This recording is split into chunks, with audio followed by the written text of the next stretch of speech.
Indian heroes లో అందరికంటే ఎక్కువగా అల్లు అర్జున్ పుష్ప 2 కోసం 300 కోట్లు తీసుకుంటున్నాడని ఫోర్బ్స్ మ్యాగజైన్ ప్రకటించింది. మరి మిగతా స్టార్స్ ఎంతెంత తీసుకుంటున్నారు? టాప్ 2 లో ఎవరున్నారు? ఎవరు ఏ రేంజెస్ లో ఉన్నారు? Have a look. ఒకటేంటి, తెలుగు సినిమా అన్నింటిలోనూ టాపే. బడ్జెట్, కలెక్షన్స్, రెమ్యునరేషన్ ఒకటేంటి, అన్నింటిలోనూ నెంబర్ 1. పాన్ ఇండియా హిట్స్ తో మన హీరోల రెమ్యునరేషన్ 100 కోట్లు దాటిపోయి 300 కోట్లకు చేరింది. తెలుగు సినిమా 100 కోట్లు కలెక్ట్ చేస్తే అమ్మో అనుకున్న రోజులు పోయాయి. 100 పక్కన మరో 0 చేరి 1000 కోట్లు రాబట్టే స్థాయికి వెళ్లిపోయింది. బడ్జెట్ ఇందులో సగం ఉంటే హీరోల రెమ్యునరేషన్ సగం అయిపోయింది.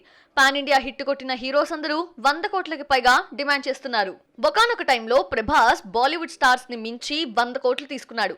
పాన్ ఇండియా హీరో రెమ్యునరేషన్ ఎలా ఉంటుందో డార్లింగ్ మన వాళ్ళకి రుచి చూపించాడు. బాహుబలి 2 హిట్ తర్వాత చాలా కాలం 100 కోట్లతో ఉన్న డార్లింగ్ సలార్, కల్కి వంటి అవుట్ అండ్ అవుట్ హిట్స్ తర్వాత పెరిగిన రేంజ్ తో పాటు రెమ్యునరేషన్ పెంచేశాడు. ప్రెజెంట్ 200 కోట్లు ఛార్జ్ చేస్తున్నాడని ఫోర్బ్స్ ప్రకటించింది. RRR టైంలో ఎన్టీఆర్, రామ్ చరణ్ కి రెమ్యునరేషన్ ముందే ఫిక్స్ అయినా ఏడాదిలో తీయాల్సిన సినిమా 2 ఏళ్లు దాటింది. ఈ టైంలో ఒక్కొక్కరు 3 సినిమాలు చేసేయచ్చు. 3 సినిమాల రెమ్యునరేషన్ RRR కే ఇవ్వలేకపోయినా రామ్ చరణ్, ఎన్టీఆర్ ఒక్కొక్కరికి 60 నుంచి 70 కోట్లు ఇచ్చారట. RRR తో గ్లోబల్ స్టార్ గా మారిన రామ్ చరణ్ 100 కోట్ల క్లబ్ లో చేరాడు. RRR తీసుకొచ్చిన పాన్ ఇండియా ఇమేజ్ తో ఎన్టీఆర్, రామ్ చరణ్ రెమ్యునరేషన్స్ కి రెక్కలొచ్చాయి.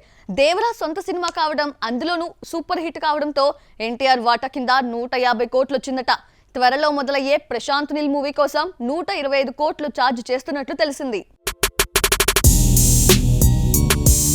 పవన్ కి పాన్ ఇండియా ఇమేజ్ లేకపోయినా భారీ రెమ్యునరేషన్ అయితే వస్తోంది. ఒకప్పుడు అందరికంటే highest paid actor power స్టారే.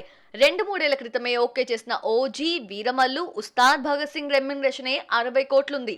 Mahesh Babu Rajamouli చేతిలోకి వెళ్లడానికి ముందు 50 నుంచి 60 కోట్ల మధ్యలో ఉండేవాడు. 3 ఏళ్లు జక్కనతోనే ట్రావెల్ చేయాలి. ఈ లెక్కన 3 ఏళ్లు 3 సినిమాల రెమ్యునరేషన్ లెక్కలు వేస్తే 150 కోట్లు ఛార్జ్ చేసే ఛాన్స్ ఉంది.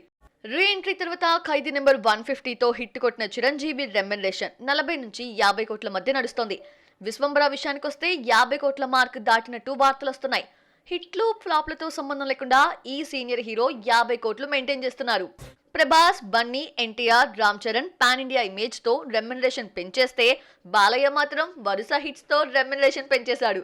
చాలా కాలం 10 నుంచి 15 కోట్ల మధ్యలో ఉన్న బాలకృష్ణ, అఖండ, వీరసింహారెడ్డి, భగవంత్ కేసరి హిట్స్ తర్వాత డిమాండ్ చేయకుండానే రెమ్యునరేషన్ 30 కోట్లకు చేరింది.